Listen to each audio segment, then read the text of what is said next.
Hello नमस्कार साथियों। उम्मीद करते हैं आप अच्छे होंगे, स्वस्थ होंगे।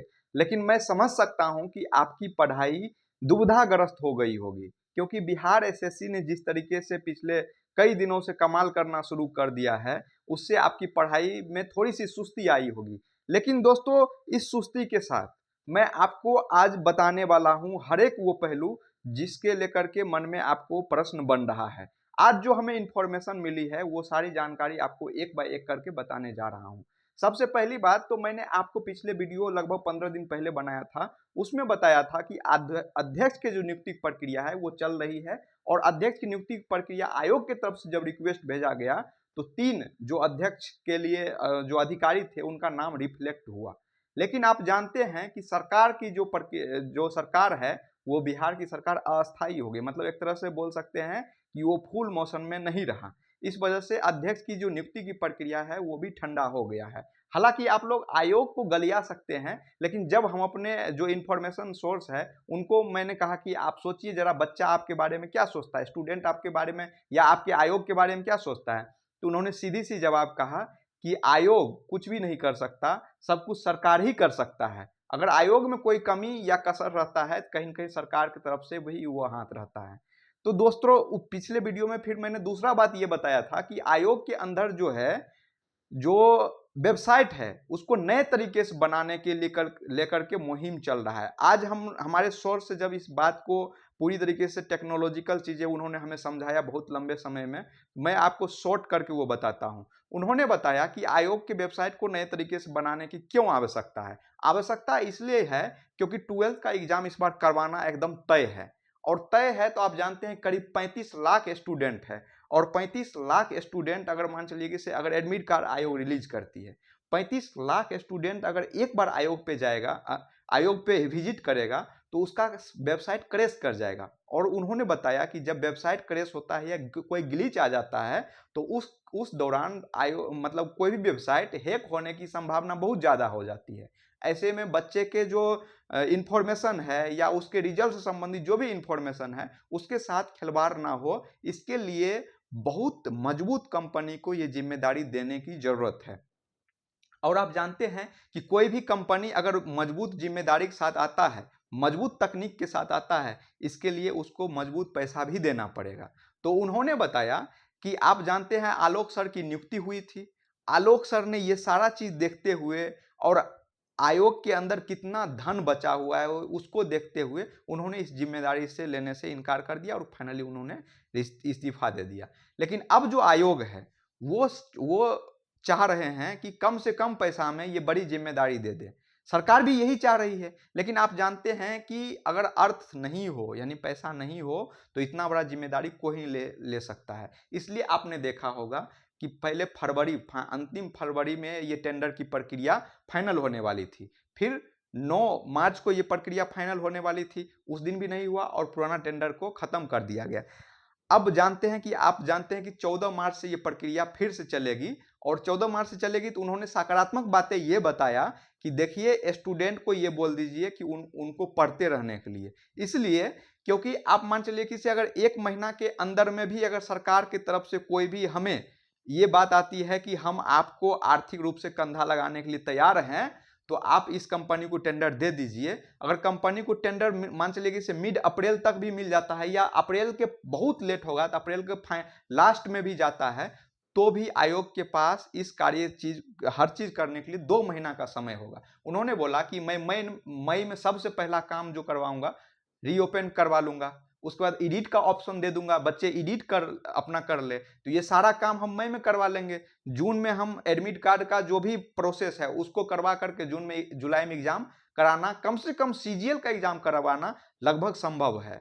जो 12th लेवल के एग्जाम है उसमें थोड़ी सी विलंब हो सकती है, लेकिन सीजीएल और बीएसओ का जो एग्जाम है या फिर एस्टोनियो के एग्जाम है, जो छोटे मोटे एग्जाम है, वो सारे एग्जाम जैसे ही कंपनी टेंडर प्रक्रिया पूरी होती है वो एग्जाम करवा लिया जाएगा। एक तो बातें ये हो गई जो इन्फॉर्मेशन के हमें सोर्स से जानकारी मिली है। दूसरी बात उन्होंने ये बताया कि आप लोग बच्चे को एक चीज और भी बता दीजिए कि वो जो कैलेंडर जारी हुआ है उसमें संशोधन होने की पूरी संभावना है।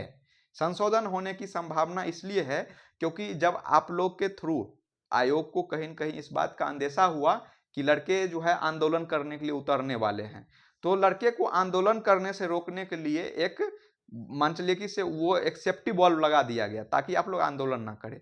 लेकिन उन्होंने बोला कि इसे अब जो कैलेंडर जारी होगा उसमें लगभग संभावित तिथि के साथ होगा, ये महीना वाला नहीं होगा।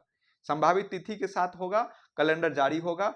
और आपको जो मैंने एक बात और भी बताया था पिछले वीडियो में कि आपके जो संविदा का मुद्दा है, अगर उसको, हालांकि उन्होंने हमें पर्सनली बताया, लेकिन आपको मैं अपने ओर से बताता हूं कि अगर आप ये सोच रहे हैं कि सिर्फ पढ़ के एग्जाम पास किया जा सकता है तो आप बहुत बड़े भ्रम में हैं। क्यों?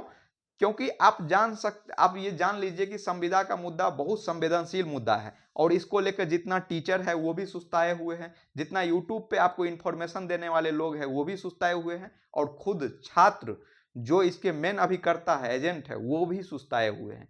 क्योंकि संविदा ऐसा मुद्दा है जिस मुद्दा से आप अगर बहुत ज्यादा आंख मूंद लिए तो अंतिम तक भी रिजल्ट आपको लगेगा हो गया, कोचिंग वाले आंसर की मिलाएंगे हो गया, खुशी की मिठाई मन में बंटने लगेगा, लेकिन फाइनली आपका रिजल्ट नहीं हो पाएगा।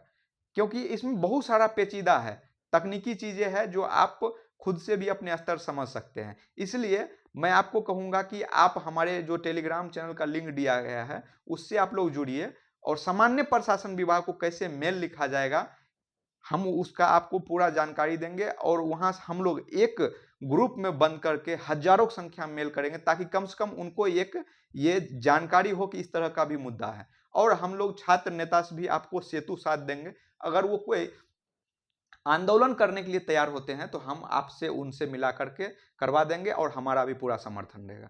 उन्होंने एक इंफॉर्मेशन ये दिया कि आप जो छात्र हैं उनसे बोल दीजिए कि जैसे ही कंपनी टेंडर प्रक्रिया पूरी होती है, एक बाय एक करके सारा काम पूरा गतिशील हो जाएगा। टेंडर प्रक्रिया में पूरी तरीके से जो है अर्थ की कमी है, और अर्थ की कमी होने की वजह से ये टेंडर की काम रुका हुआ है। लेकिन आप ये जान लीजिए कि कोई कंपनी अगर इसका जिम्मेदारी लेता है तो वो 2 साल के लिए बंद जाएगा, 2 साल के लिए बंद जाएगा।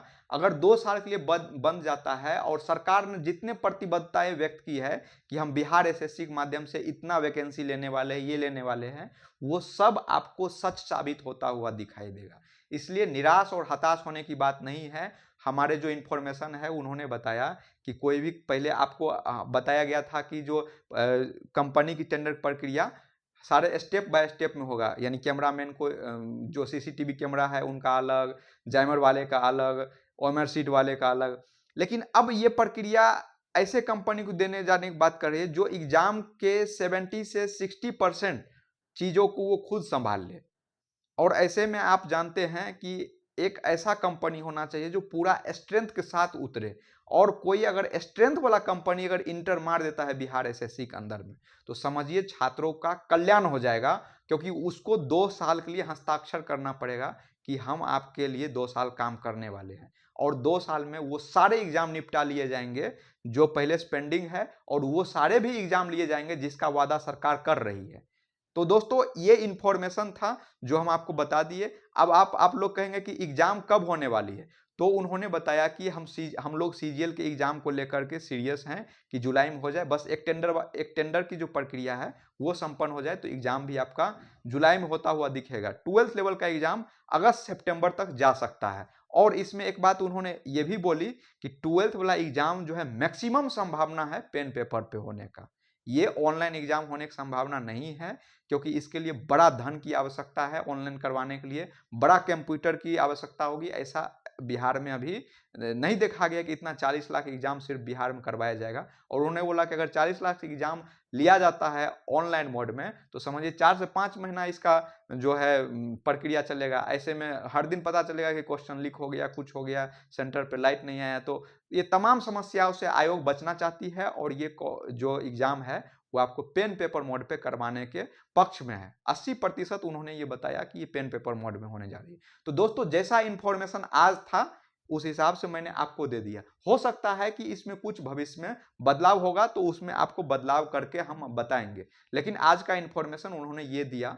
और दोस्तों आपको एक चीज और बता दें कि जो टेलीग्राम के लिंक है उससे आप ज्वाइन हो जाइए, और हमारे जो 2 साथी है उसमें जुड़े हुए हैं, जो एडमिन है, एक है सोनल राजपूत है और एक है राहुल कश्यप। ये दोनों आपको हमेशा उसमें हेल्प करते रहेंगे। वो लोग काफ़ी अनुभवी है, पढ़े लिखे लोग हैं, कई सारे एग्जाम के जो प्रिपरेशन वो कर चुके हैं। इंटरव्यू तक भी एक लड़की है सोनल, जो इंटरव्यू तक पहुंच चुकी है। तो आप लोग को पढ़ाई लिखाई संबंधित कोई भी समस्या हो या फिर आप डिमोटिवेट हो तो आप उनसे समाधान ले सकते हैं। मैंने उनको आज बहुत अच्छे से बता दिया है कि विद्यार्थी की हेल्प कीजिए, ताकि हमें लगे कि हमने उन्हें कुछ लोगों को हेल्प किया है। तो धन्यवाद दोस्तों, मिलते हैं किसी नेक्स्ट वीडियो में। और 2-3 दिन के बाद उन्होंने बताया कि कुछ जैसे ही नया होगा तो हम आपको इन्फॉर्मेशन देने की कोशिश करेंगे। और दोस्तों आपको एक बात बताते हैं कि जो भी इन्फॉर्मेशन आया है वो एकदम ऑथेंटिक सोर्स से आया है, क्योंकि अगर मन ग्रंथ बनाना होता तो आपको हर दिन वीडियो अपलोड करके दे रहे होते। लेकिन आपको ये भी चीज़ें मिलाना है कि यूट्यूब पे हमने सबसे पहले आपको 15 से 20 दिन पहले हमने आपको बताया था कि आयोग की वेबसाइट एक नए तरीके से बनाया जा रहा है। फिर उसके बाद बहुत सारे लोगों ने कॉपी करके बनाया। तो दोस्तों आप ऑथेंटिक न्यूज़ चाहते हैं बिहार एसएससी से संबंधित, आपको दुविधा कन्फ्यूजन ना रहे, इसलिए आप हमारे चैनल को लाइक कर दीजिए और सब्सक्राइब कर दीजिए, ताकि इससे हमें कुछ मोटिवेशन मिले और हम आपके लिए प्रेरणा स्रोत पे कार्य करते रहें। धन्यवाद दोस्तों, मिलते हैं किसी नेक्स्ट वीडियो में। जय हिंद, नमस्कार।